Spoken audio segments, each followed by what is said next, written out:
तो उठलान थे मेरे शो ननन थे मेरे प्यार तो पेश तमर सामने आज विशेष आज मैं टीम थे बताने वाला हूँ। मुझे एक वीडियो मिला, सच्ची बात उनकी वीडियो हमेशा ही अपलोड होते हैं और बहुत कुछ सीखने को मिलता है।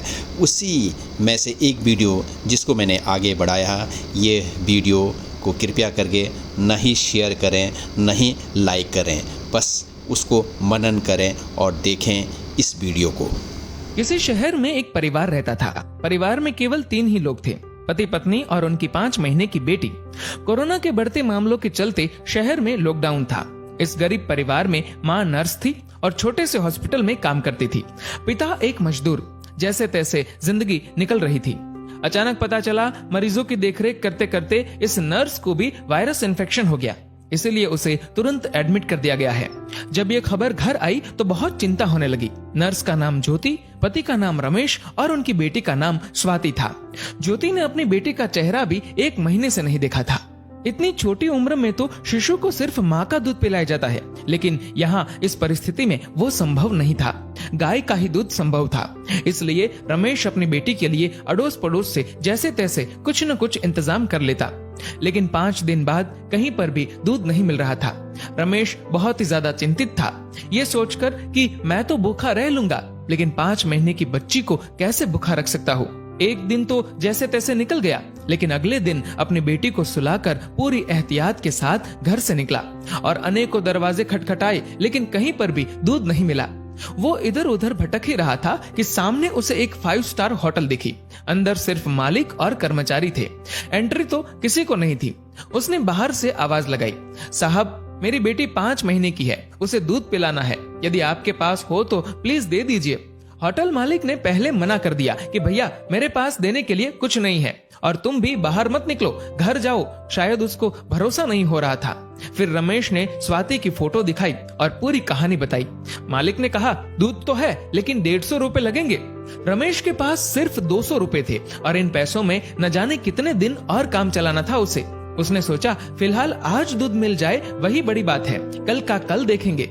एक दिन जैसे तैसे निकला। पूरी रात नींद नहीं आई, क्योंकि अब घर में सिर्फ 50 रुपए और घर पर खाने पीने के लिए कुछ नहीं बचा था। करे तो करे क्या। अगली सुबह अपनी बेटी को सुलाकर पूरी एहतियात के साथ फिर बेटी के लिए दूध की खोज में निकला। बहुत कोशिश की, लेकिन कुछ नहीं मिला। अंत में वही 5 स्टार होटल का दरवाजा खटखटाया। फिर मालिक बाहर आया। इस बार रमेश बोला, साहब मेरे पास सिर्फ 50 रुपए है, प्लीज दूध दे दीजिए। मालिक ने फटकार लगाकर बिना कुछ दिए भगा दिया। रमेश निराश होकर वहां से चल दिया। रास्ते में चलते हुए भगवान से प्रार्थना करता है कि हे ऊपर वाले, आज एक बाप तुझसे भीख मांग रहा है, अपने लिए नहीं बल्कि अपनी बेटी के लिए। रास्ते में उसने देखा कि एक छोटी सी चाय बिस्कुट की दुकान खुली थी। दौड़कर वहां पहुंचा और देखा कि कुछ पुलिस वाले वहां चाय पी रहे हैं। पहले तो उसे डर लगा कि लॉकडाउन में बाहर निकला हो कहीं धुलाई ना हो जाए और हिरासत में ले लिया तो घर पर बेटी अकेली है, लेकिन फिर भी हिम्मत करके गया और बोला, साहब मुझे मदद चाहिए। चाय वाला बोला, भैया लॉकडाउन में बाहर नहीं निकलना चाहिए, आपको पता नहीं क्या। रमेश बोला, भैया मुझे थोड़ा दूध चाहिए था, इसलिए इधर उधर भटक रहा हूँ। चाय वाला बोला, देखिए भैया ये चाय सिर्फ पुलिस वालों के लिए बन रही है, ये दिन रात हमारी सेवा कर रहे हैं, इसलिए पूरे नियमों का पालन करके इन्हें चाय पिला रहा हूँ। बाकी किसी के लिए भी इधर एंट्री नहीं है। आंखों में आंसुओं के साथ रमेश बोला, भैया एक बाप आप सबसे भीख मांगता है। मेरी 5 महीने की बेटी घर पर अकेली है, उसकी माँ नर्स है और उसको भी वायरस इन्फेक्शन हो गया है, इसलिए एडमिट कर दिया है। बच्ची को दूध पिलाने वाला भी कोई नहीं है। इतना सुनते ही चाय वाले की आंखों से आंसू बहने लग गए। वहां जो पुलिस वाले चाय पी रहे थे सब के सब खड़े हो गए। चाय वाला पुलिस वाले को बोला, साहब आपको जो एक्शन लेना है, केस करना है, मुझ पर कर दीजिए, इसे जाने दीजिए। पुलिस वाले देख रहे थे और इधर चाय वाले ने फटाफट 2 लीटर दूध पैक किया और रमेश के हाथ में थमा दिया। रमेश बोला, भैया मेरे पास सिर्फ 50 रुपए है, ये ले लीजिए, बाद में जब पैसे आएंगे दे दूंगा। चाय वाले ने पूछा, सिर्फ 50 रुपए? मतलब तूने तो खाना भी नहीं खाया होगा। रमेश के आंखों से आंसू बहने लगे। चाय वाले ने तुरंत बिस्कुट के साथ खाने का कुछ सामान दिया और बोला, जाओ ये ले जाओ और अब घर से बाहर मत निकलना, और हाँ जब ये दूध खत्म हो जाए तो फोन कर देना, मैं देने आ जाऊंगा। रमेश धन्यवाद देकर जैसे ही जाने लगा तो पुलिस वाले ने रोक दिया और कहा, रुक जा 1 मिनट, तूने लॉकडाउन का नियम तोड़ा है, ऐसे नहीं जाने देंगे। पुलिस वाला अपनी पुलिस जीप में से कुछ लेकर आया। रमेश को लगा शायद केस दर्ज कर रहे हैं, लेकिन ऐसा नहीं था। पुलिस वाले ने अपने पर्स से 500 रुपए निकाले और रमेश के हाथ में थमा दिए और बोला, रख लो, काम आएंगे। रमेश को यकीन नहीं हो रहा था कि ये उसके साथ क्या हो रहा है। रमेश फिर से चाय वाले को बोला कि आप प्लीज ये 50 रुपए तो रख लीजिए। चाय वाला बोला, ये दूध तुम्हारी 5 महीने की बेटी के लिए है, वो तो भगवान का रूप है और भगवान को दूध पिलाने का अवसर बार बार नहीं आता, ये पुण्य मुझे कमाने दो। तभी पुलिस वाला बोला, अभी घर से बाहर मत निकलना, 2 दिन बाद दूध खत्म हो जाए तो ये लो मेरा फोन नंबर, फोन करना, मैं देने आ जाऊंगा। पुलिस वाला आगे बोला, आपकी पत्नी के आगे तो हम कुछ भी नहीं, वो सच में एक योद्धा है। रमेश मन ही मन सोच रहा था कि कौन कहता है कि भगवान नहीं दिखते, ये जो मदद कर रहे हैं वो इंसान के रूप में भगवान ही तो है। रमेश घर पर पहुंचा और खुशी के आंसुओं के साथ अपनी बेटी को दूध पिलाया। दोस्तों, अब आप सभी से एक प्रश्न है कि वास्तव में अमीर कौन था, 5 स्टार होटल का मालिक या वो चाय वाला और अपनी ड्यूटी निभा रहे पुलिस वाले? सोचिए और अपने दिल से इस सवाल का जवाब दीजिएगा। जहां तक संभव हो किसी जरूरतमंद की मदद जरूर करें। शुक्र कीजिए, ऊपर वाले ने आपको देने वालों में रखा है, मांगने वालों में नहीं। वीडियो बनाने वाले को लाख लाख धन्यवाद। बहुत ही सुंदर वीडियो, दिल को छूने वाली ये वीडियो बनाया गया है। तो कैसा लगा ये वीडियो? अब बारी है निगम के समस्त कर्मचारियों की भगवान बनने की। अब बारी है निगम के तमाम अभिकर्ताओं की भगवान बनने की। मेरा अनुरोध है, पीएस डिपार्टमेंट में जो भी कर्मचारी पदस्थ हैं, ये सोचिए वो लोन क्यों ले रहा है, ऋण क्यों ले रहा है, उसकी आवश्यकता है। उसकी आवश्यकता को देखते हुए कृपया तुरंत उनकी आवश्यकता को पूरा करें। उनको भरोसा है इस पॉलिसी में मुझे कुछ पैसा मिलेगा तो मैं अपना काम कुछ कर लूँगा। पॉलिसी धारक आ रहा है सरेंडर करने के लिए, उसको आवश्यकता है, उसकी ज़रूरत है, या वो कुछ सोच रहा है।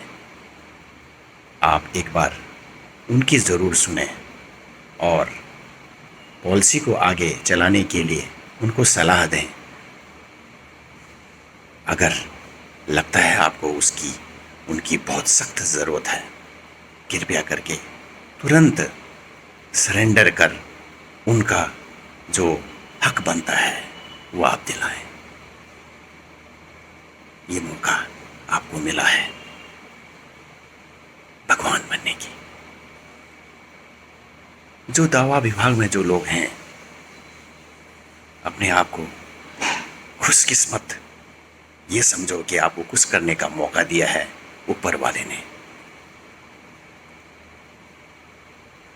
जो पॉलिसी धारक 15 साल, 20 साल, 25 साल से इंतज़ार कर रहा है कि मेरा पॉलिसी भारतीय जीवन बीमा निगम में है, क्यों ना उनका पैसा समय से दिया जाए।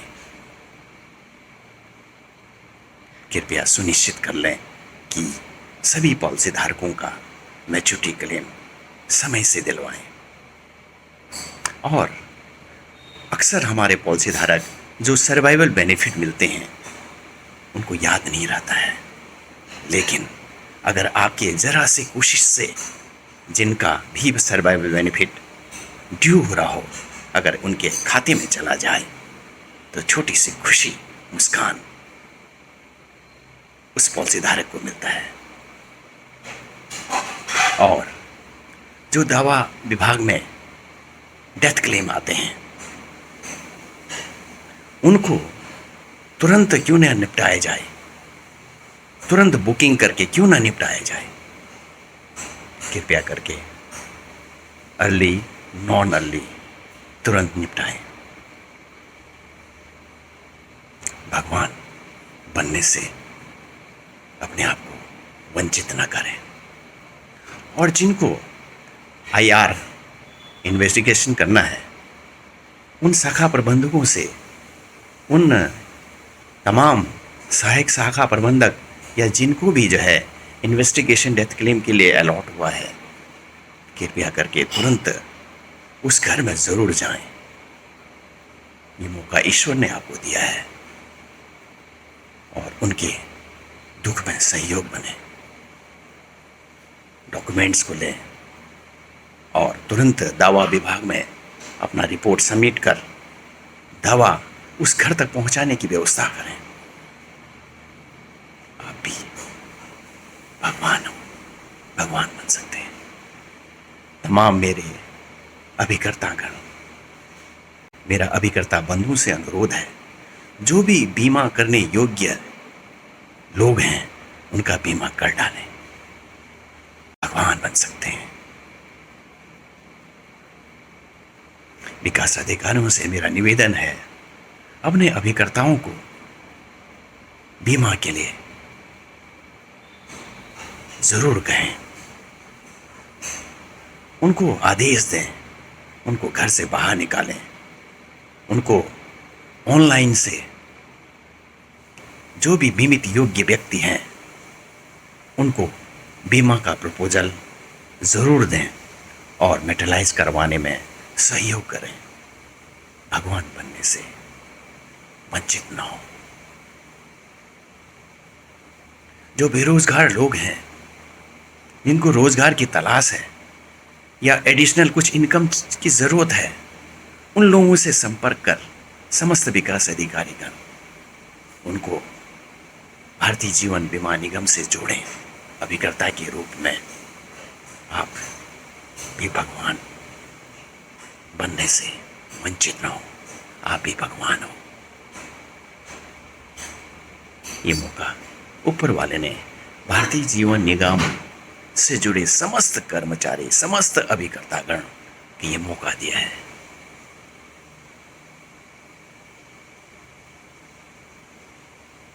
हमें एक दूसरे का सहयोग करना है, बस यही मेरी प्रार्थना है। और अपने आप से कहो, आत्मचिंतन करो कि मैं दूसरों का काम कैसे आऊं, किस तरह मैं दूसरों का सहयोग कर सकता हूं, ये अपने मस्तिष्क में हमेशा रखें। आओ सिद्धार्थों की सेवा करें। कौन कहता है कि भगवान दिखते नहीं है? भगवान तो आप ही हो। धन्यवाद। तो कस लग भल लगी तो इसी तरह से चेचेवा चैनल में कुछ न कुछ बातें करते रहेंगे। तो की कलाती मदाकर जय